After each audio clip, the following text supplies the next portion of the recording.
सबका आपके अपने YouTube चैनल की कथा टीवी पर मैं मीनू शर्मा स्वागत करती हूँ। ओम गणेशाय नमः।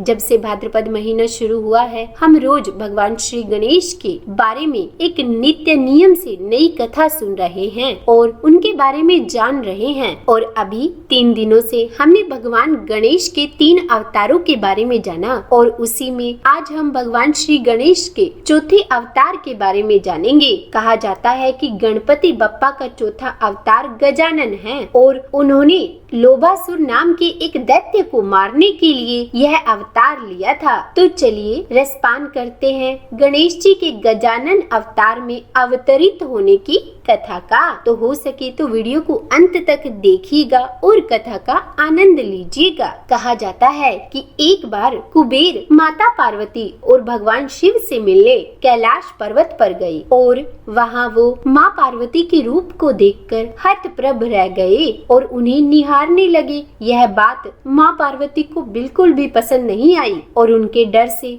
कुबेर ने भी अपनी दृष्टि हटा ली। लेकिन उससे कुबेर के मन में जो लोभ उत्पन्न हुआ था, उसी से लोभासुर नाम का एक दैत्य उत्पन्न हुआ। उसने दैत्य गुरु शुक्राचार्य के पास जाकर दीक्षा प्रदान करने का आग्रह किया और फिर गुरु शुक्राचार्य ने लोभासुर को शिव जी का पंचाक्षरी मंत्र दिया। उसके बाद लोभासुर एक वन में चला गया और वहाँ जाकर उसने भस्म धारण की, अन्न जल का त्याग कर दिया और भगवान शिव की ध्यान में लग गया और पंचाक्षरी मंत्र का जप करने लगा। इसके लिए उसने सहस्रों वर्षों तक कठोर और अखंड तपस्या की थी। उसकी इस तपस्या से खुश होकर भगवान शिव उसके सामने प्रकट हुए। उन्होंने उसे वरदान मांगने को कहा। तब लोभासुर ने भगवान शिव से तीनों लोकों में निर्भय होने का वर मांगा, जिसे भगवान शिव ने उसे दे दिया। फिर क्या था, वर पाने के बाद उसने दैत्यों की एक विशाल सेना को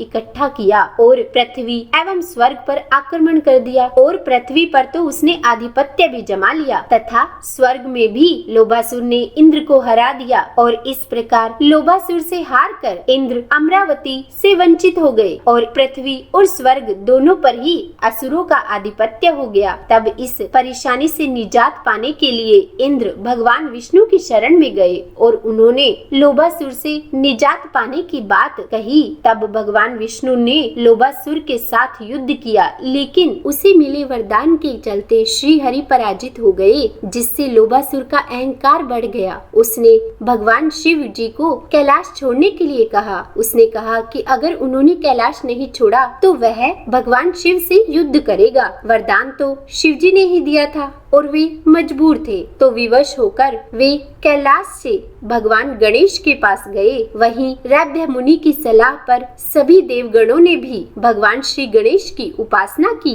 देवगणों की उपासना से प्रसन्न होकर गणेश जी ने गजानन का अवतार लिया और उन्होंने वचन दिया कि वे लोभासुर से उन्हें मुक्ति दिलाएंगे। कहा जाता है कि तब भगवान शंकर ने लोभासुर को यह संदेश दिया और कहा कि वो गजानन के शरणागत हो जाए और शांतिपूर्ण जीवन बिताए। अगर ऐसा नहीं हुआ तो वो युद्ध के लिए तैयार हो जाए। लोभासुर को गुरु शुक्राचार्य ने भी गजानन की महिमा बताई और मैत्री करने की सलाह दी। इसके बाद लोभासुर ने गजानन की महिमा को समझा और उनके शरणागत हो गया। यह देखकर गणेश भगवान ने उसकी जान बख्श दी और उसे भगवान इंद्र को स्वर्ग लौटाने का आदेश दिया। लोभासुर ने अपना शासन छोड़ दिया और पाताल लोक लौट आया। इस तरह भगवान गणेश ने तीनों लोकों में शांति स्थापित की। लोभा पर विजय पाने वाले भगवान गणेश की यह कहानी हमें बताती है कि लालच कैसे हमारे जीवन और हमारे आसपास के लोगों को नष्ट कर देता है। तो बोलिए भगवान गणेश की जय। वैसे भी